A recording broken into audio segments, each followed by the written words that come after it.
Hello YouTubers, Liver Flesh Man here today again. Gonna be talking about the possible dangers of liver flushing, what they are, how to avoid them. Um, well, an analogy is, you could get hit by a car crossing the street, or when you're driving a car or driving around a mountain pass, with snow and ice and stuff. I mean, that is, you could get hit by a car, you could get in a car accident, and you could die. But that doesn't stop people from driving and stuff. And so, if you practice safe driving techniques, and the chances are you won't get hit by a car, and rather regular vehicle inspections, checking the brakes, doing oil changes, doing all these things to your vehicle to maintain a working vehicle, and driving awareness. When you cross the road, you look both ways. This kind of thing. It's the same with the liver flush. One of the possible dangers that could happen, that probably won't, it happens to a very small percentage of people, and even if it does happen, you can you can do things to well, I'll tell you what it is. First of all, is a stone or stones could get stuck in the bile ducts as you do the flush and you drink the oil, and the liver squeezes and pushes these stones out of the bile ducts and the liver and the gallbladder, and out the bile duct into the intestines. Well, on its way out, a large stone usually could get stuck in the bile duct. If this does happen, you will probably experience pretty severe pain, and some people may need to go get surgery or something, because they don't really know what to do if they get a stuck stone. So that is one of the dangers of liver flushing. All right, that's the main danger that could happen, because just flushing toxins out your body is not. I mean, there are side effects such as nausea, headache, and vomiting during the flush, which is not really a danger. It's just a side effect. It's an immediate side effect that happens during the flush. Once the flush is over, you release the stones and do a colon cleanse to get all the stones out. 99% of the people, if will feel great the next day, and usually for a week or 2 weeks after, they feel a general sense of well-being. Their liver works better, they're just generally healthier, their blood is cleaner, and there's a lightness in the liver which was once congested. So if you do get a stone stuck, or let's talk about the safety precautions in the liver flush that prevent stones from getting stuck.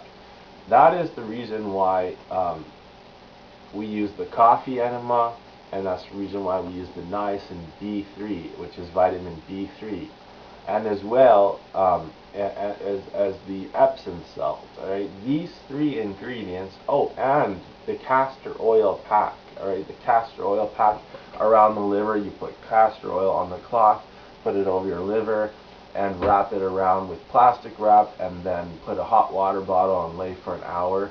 That all these things dilate the bile ducts, and when you dilate the bile ducts, you get them bigger, then more stones can pass through, larger amounts of stones, and so this is one of the safety precautions that to stop any stones from getting stuck in the bile ducts. So the niacin B3 dilates the bile ducts.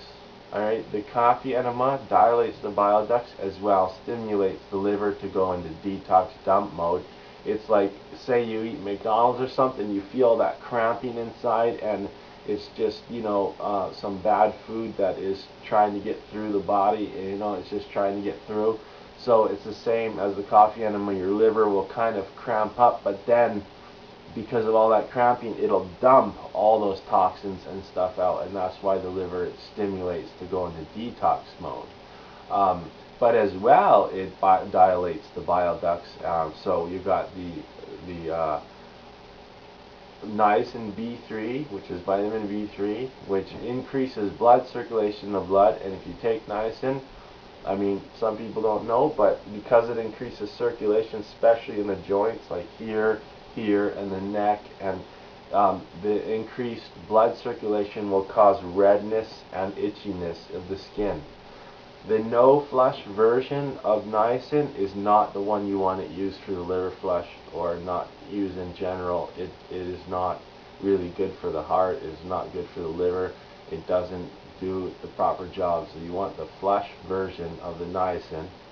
And so you got the niacin, the coffee enema, and then the Epsom salts. The Epsom salt dilates and relaxes the bile ducts. This is the Epsom salts has got more of a relaxing kind of thing going with the bile ducts. So it also dilates and relaxes. So some people use the niacin in combination with the Epsom salts, or the coffee enema with the Epsom salts, or even all three together, and even the castor pack. And this is the ultimate way of making sure the bile ducts are really open and relaxed. But I mean, you don't need to go overboard either. You know, just the niacin and coffee enema, or just the Epsom salts is kind of different types of flushes. So, and then the castor pack, when you put the castor oil also reduces inflammation in the liver. At the same time, it dilates the bile duct. So it's got a very therapeutic way about it for the liver flush. And castor oil is an all-around healing agent for the body. If you're thinking, or you're not sure whether you can take castor oil internally, the thing on that one is that if you do take it internally, it's got to be hexane free. Alright, expeller pressed hexane free castor oil, and that is the one you can take internally. And I mean, just recommend maybe 1 ounce or 2 ounces if you've done it before and you don't have allergic reactions or anything. People with Gilbert syndrome shouldn't really take niacin, especially larger doses.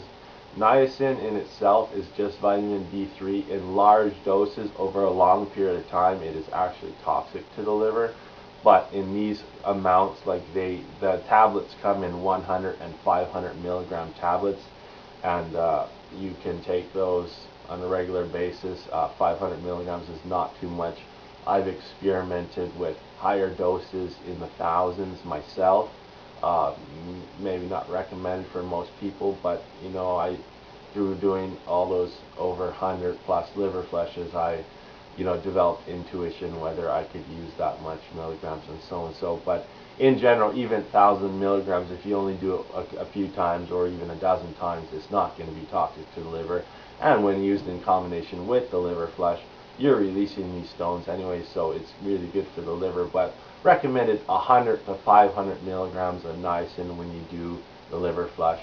And then also, I just wanted to let you know the importance of one of the dangers of the liver flush as well, is that when you release all these stones into your intestines, and then they're in your stools the next morning when you have a bowel movement, the peristalsis activity, the contracting of the intestines, carries it out. But importantly is to clean the colon after, because if you don't, potentially some stones could get stuck in pockets in the intestines and cause digestive problems. But in general, the body has a good way of removing those from the body. So do a colonic or 2 or 3 enemas, at least 48 ounces. And then also you want to reseed the intestines after as well. And this is going to boost your immune system. It's going to make your skin even more healthy and vibrant. And so colonic or 3 enemas, because enemas aren't as effective as colonics. Colonics get deeper in and flush out a lot more. If you're doing enemas, you want to do inversions. You want to massage. You want to you go upside down, do a handstand against a wall. You want to do body pumps up and down, taking big breaths in the abdominal, in and out, and rolling the stomach if you can. This is all going to help to flush all that stuff out. And then by reseeding the colon, what you want to do is either you want to do implants, which is enemas. Another word for enemas, implants. You want to implant the Rejuvelac drink, such as the wheatberry Rejuvelac drink, or also the green cabbage Rejuvelac, or the kombucha mushroom, which is all fermented drinks, which this fermented food has friendly, beneficial bacteria that goes into the intestines and creates friendly flora, where the absorption and assimilation of nutrients are easily absorbable through the intestines, and then all those nutrients go to your organs and your blood. And as well, the immune system, over 60%, is located in the intestines. So friendly flora, friendly bacteria will create a positive immune response. And as well, you can do internal colon cleanses, such as taking the psyllium husk seeds with bentonite clay, 1 tablespoon of psyllium husk to a large glass of water, and half a tablespoon of bentonite clay. The bentonite clay is going to pull out the toxins out of the intestinal wall, and the psyllium husk is a soluble and insoluble fiber, which is going to act as a broom and sweep the intestines and pull and draw toxins out of the intestines, and sweep all that stuff through the intestines. An amazing product that is for liver flush, after liver flush, for a week after, at least 2 or 3 days after, is called OxyMag. It's an oxygenated magnesium powder, which you have to activate by adding absorbent acid, and absorbent acid is found in lemons and grapefruit in high amounts, and this is going to activate the magnesium and oxygen to work together to act as a scrub brush in the intestines. As well, it'll help clean out the liver, and in the intestines, it basically, all that bile and all those toxins and all that debris and stones get scraped through. Then it's going to go and scrub all that clean and make a clean intestines. Then you're going to reseed the intestines with beneficial friendly bacteria as well. This OxyMag powder is a super antioxidant as well. It wipes out free radicals in the huge amounts, and this powder goes, like I said, it basically scrubs the intestinal wall clean. But then you want to also add the friendly bacteria by doing the colonics or enemas with the fermented drinks. And the #1 fermented drink out there, which some people have to wrap their mind around for what they've believed for so long, that urine is toxic. In the reality, when it's been tested, it's not toxic at all. It's totally drinkable, and the few things that are toxic are in such small amounts that it's not actually toxic. It's only when you have things in excess in a large amount of, say, uric acid, which can cause urea crystals to form in the blood and such. But because it's been filtered through the kidneys, liver, and blood, this has got a lot of nutrients at the bioavailable form, which is very absorbable into the cells, the permeability to get into the cells. And unless you try it, you'll only all be in your mind whether this is healthy or not healthy. And do your research. Don't just take my word for it. Check it out. Urine therapy's been around for a long time, hundreds of years, in India, China. So in the end, the dangers, there are some dangers, such as stones getting stuck, and such as the digestive system getting stones stuck in there as well. But you practice the safety precautions, such as niacin, such as the Epsom salt, such as the coffee enema and the castor packs, and you're going to decrease the chances by so much. And if you do get a stone stuck in the liver and in the in the bile ducts, and you experience pain, what you can do is you can take beet juice.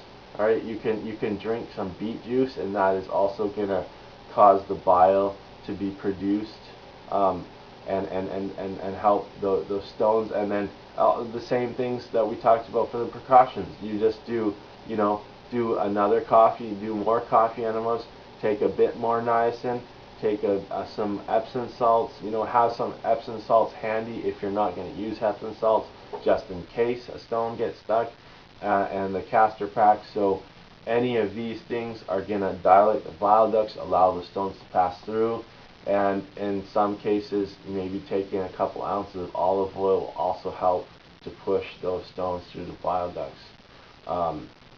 So the beet juice help create the bile, and the beet juice is good. So basically that's it. There are, in the bottom line of it, there are some dangers, but the analogy, if you drive your car, you get hit by a car, just crossing the street you can if you don't look both ways.